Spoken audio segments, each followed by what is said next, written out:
President Trump is insisting the ceasefire between the United States and Iran is still intact, even as the two sides are firing at each other.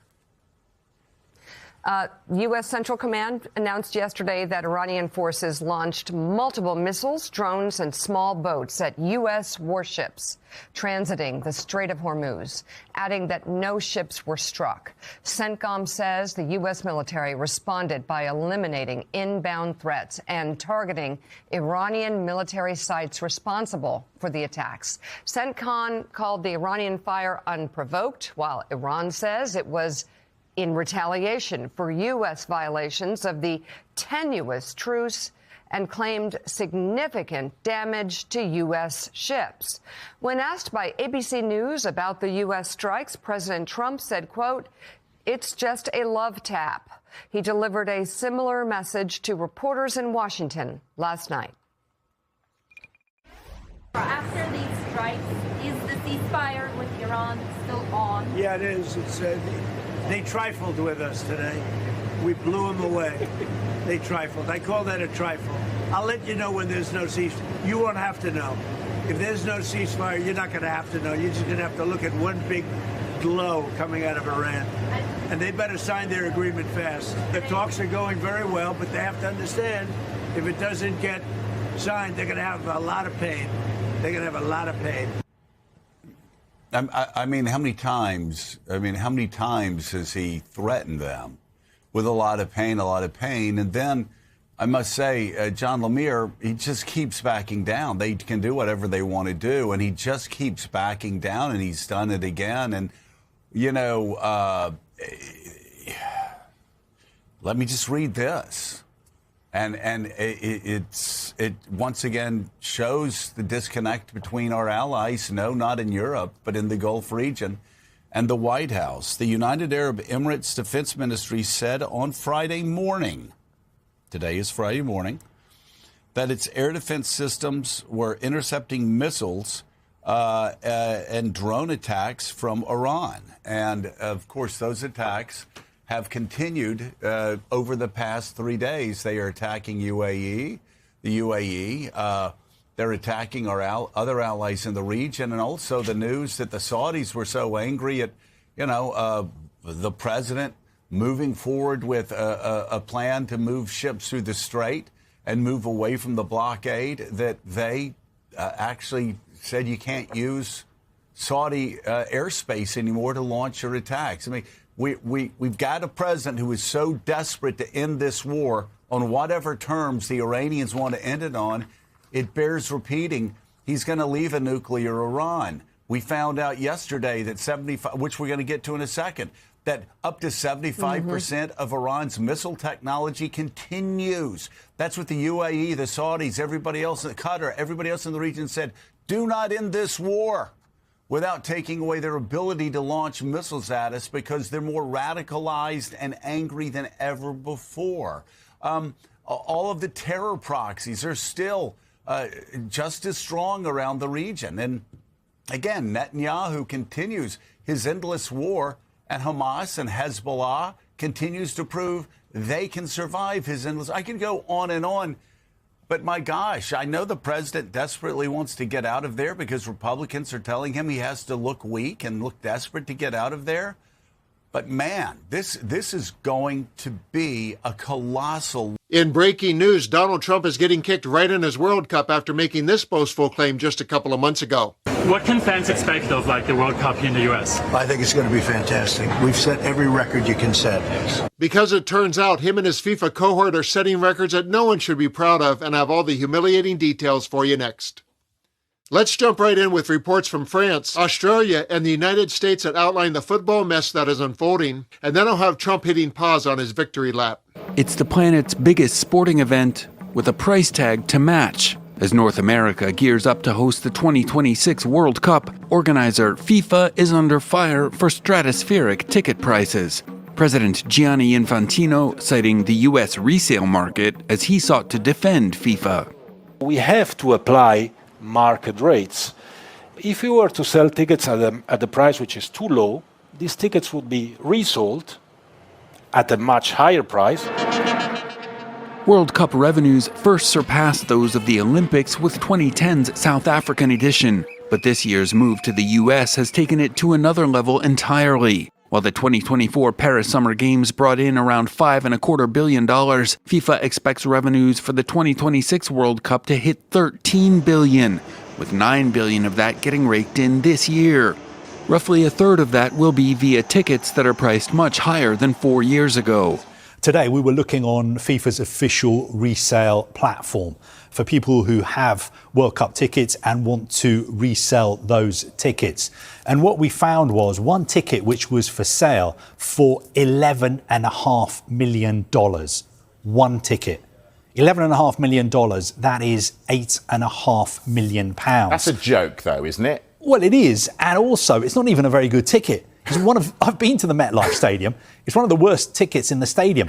It's behind the goal, in the corner, right up in the gods. Now, why is it available for $11.5 million? Well, I think it's somebody trying to get as much as possible for a ticket that they've bought. Now, look, let's be honest. No one's going to pay that. It could just be somebody... No one's going to press that, no? No one's going to press it. It could just be somebody who's doing it for a laugh or somebody who's doing it to create a headline. But what they are doing is shining a light, again, on a very, very serious issue. There's a principle in coercive bargaining that goes back to Thomas Schelling's foundation work on strategic conflict. The side that appears more desperate to exit is the side that loses to negotiating leverage, regardless of which side holds the superior military power. Donald Trump just demonstrated the principle in real time, on a global stage, in a way that will be studied in foreign policy classroom for decades. The sequence matters. Trump launches a war. Iran closes the Strait of Hormuz. Gas hits 448. Approval craters to 34%. Trump threatens to bomb Iran. Back to the Stone Age. Then, with the clock running on his own publicly stated deadline, he announces productive conversations that halt the planet strikes. Iran, which has been watching American domestic politics as carefully as any adversary has ever watched an overextended superpower, reads that sequence correctly. The president who just threatened to destroy their civilization as a civilization was looking for an exit and was willing to accept almost any off-ramp available. Iran proposed a 10-point plan, many of its terms objectively unacceptable by the standards Trump had publicly articulated, and Trump accepted it as the basis for a ceasefire and negotiations. That is not a diplomatic victory. That's a hostage negotiation where the hostage taker got to write the ransom note. Scarborough framing, he is just keep backing down, is the plain language version of what the strategic analysts are saying in a more technical terms. The US has been wargaming an attack against Iran since the early days of the Ayatollah Khomeini's regime in 1979, and every one of those simulations showed Iran could attack the strait, could hold oil hostage, could make the West pay an enormous economic price. This was not an intelligence failure. It was not a planning failure. Then administration officials claimed they were shocked by Iran's ability to maintain control of the choke point. They are either lying or they are genuinely that uninformed, and neither option is reassuring about the people who made the decision to start this war. The Easter Sunday Truth Social post deserves to be analyzed not just an embarrassment, but as strategic communication catastrophe. Trump threatened power plants and bridges. Used an expletive, sophisticated reading of the post. It is the most basic understanding of jihadist movements respond to American provocation. Existential threats from a superpower don't produce Iranian surrender. They produce Iranian consolidation. they produce the exact dynamic wire breaking down from those challenges. As Trump then did within 48 hours, signals not strength that exceeded its goal, but desperation that exceeded its credibility. The fact that Trump accepted Iran's conditions as good enough for dropping his threat tells Tehran and every other adversary watching that the threat was never serious to begin with. That signal doesn't stay in the iron file. It travels. Every government currently calculating its relationship to American power in Pyongyang, in Beijing, in Moscow is updating its model based on what just happened in the Strait of Hormuz. A president who threatens to destroy a civilization and then accepts the other side's negotiating terms within 48 hours has not demonstrated strength. He has published a manual for how to handle him. The lose-lose proposition Scarborough identified is real. Either Trump pulls out and leaves an angry, wounded, radical regime in place, or he pushes forward with a military campaign while rising gas prices continue to punish the voters who were already struggling and on affordability. There is no version of this exit that looks like what was promised at the start. Iran's nuclear program remains intact. The regime is still standing. The strait was closed for weeks. 13,000 targets were struck, and the country that emerged from this is gravely wounded but far from extinguished as a regional power. Meanwhile, the administration is claiming victory. Both sides are claiming victory.